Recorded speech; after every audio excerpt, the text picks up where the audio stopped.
নমস্কার বন্ধুরা, আমার নতুন একটি রেসিপিতে আপনাদের সবাইকে স্বাগত। সকলে নিশ্চয়ই ভালো আছেন আর সুস্থ আছেন। আজকে আমি রান্না করব নিরামিষ এমন একটা রেসিপি যেটা যে কোনো আমিষ রান্নাকে হার মানাবে। একদম সাধারণ নিরামিষ আলু পটল পনিরের একটা ডালনা। এই রেসিপিটা যদি আজকে ভালো লাগে তাহলে অবশ্যই লাইক করবেন, শেয়ার করবেন আর কমেন্ট করে জানাতে ভুলবেন না। রেসিপিটা স্কিপ না করে পুরোটা দেখার অনুরোধ রইল। চলুন তাহলে রেসিপিটা আজকে শুরু করা যাক। আমি এখানে আলু আর পটলগুলোকে কেটে ভালো করে ধুয়ে নিয়েছি। দেখুন বন্ধুরা, আলু আর পটলগুলোকে আমি ঠিক এই রকমভাবে ডুমো ডুমো করে কেটে নিয়েছি। আমি এখানে 150 গ্রামের মতন পনির নিয়েছি। পনিরটাকে এবার টুকরো টুকরো করে কেটে নেব। আমি পনিরগুলোকে এইরকম ছোট ছোট টুকরো করে কেটে নিচ্ছি। পনিরগুলোকে আমি এরকম চৌকো চৌকো করে কেটে নিলাম। আপনারা চাইলে আপনাদের পছন্দ মতন সাইজ করে কেটে নেবেন। পনিরগুলোকে কেটে আমি একটা প্লেটের মধ্যে তুলে রেখে দিচ্ছি। আর পনিরগুলোকে ঠিক এই রকম সাইজ করে কেটে নিলে বেশি ভালো হবে। পনিরগুলো কাটা হয়ে গেছে, এবার আমি একটা মশলা বেটে নিব। তাই নিয়ে নিচ্ছি একটা টমেটো আর 2 টুকরো আদা, দিয়ে দিলাম 5-6টা শুকনো লঙ্কা আর 1 চামচ গোটা জিরা। এবার সামান্য জল দিয়ে মশলাটাকে আমি খুব ভালো করে বেটে নেব। এখানে আমি একটা বড় সাইজের টমেটোকে টুকরো টুকরো করে কেটে নিয়েছি। বন্ধুরা, আমার মশলাটা বাটা হয়ে গেছে। এবারে আমি একটা প্লেটের মধ্যে তুলে নিচ্ছি। মশলাটা তুলে নেওয়ার পর গ্যাসে একটা কড়াই বসিয়ে দিয়েছি, আর তো কড়াইটা গরমও হয়ে গেছে। এখন দিয়ে দিচ্ছি সরষের তেল।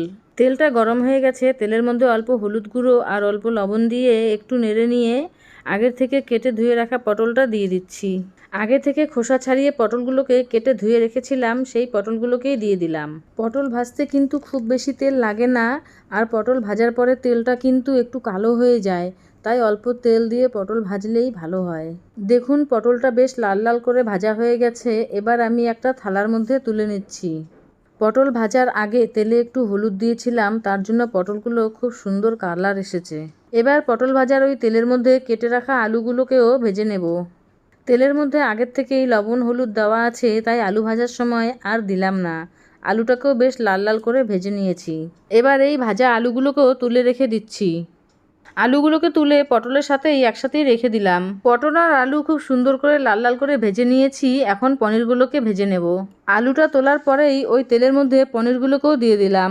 এবার পনিরের মধ্যে অল্প একটু লবণ আর হলুদ গুঁড়ো দিয়ে দিলাম। এবার খুব ভালো করে লাল লাল করে ভেজে নিব। পনিরটা খুব সুন্দর লাল করে ভাজা হয়ে গেছে। পনিরগুলোকে এর থেকে বেশি আর ভাজবো না, যেহেতু হলুদ দিয়েছিলাম তাই পনিরগুলো এত সুন্দর লাল হয়েছে।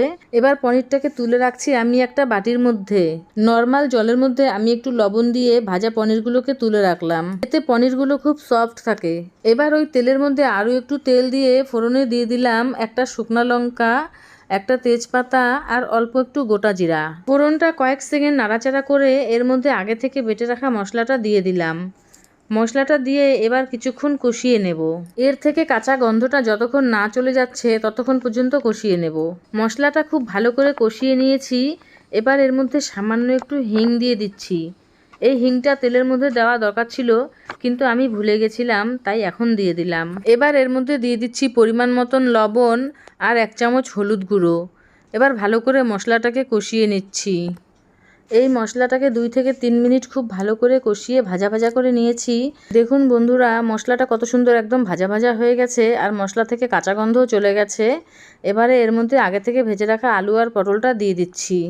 পটল আর আলু দিয়ে মশলার সাথে খুব ভালো করে কষিয়ে নিতে হবে। খুব সুন্দর একটা রং এসেছে, দেখেই বোঝা যাচ্ছে যে খুব স্বাদ হবে। অল্প একটু জল দিয়ে আবারও খুব ভালো করে কষিয়ে নেব।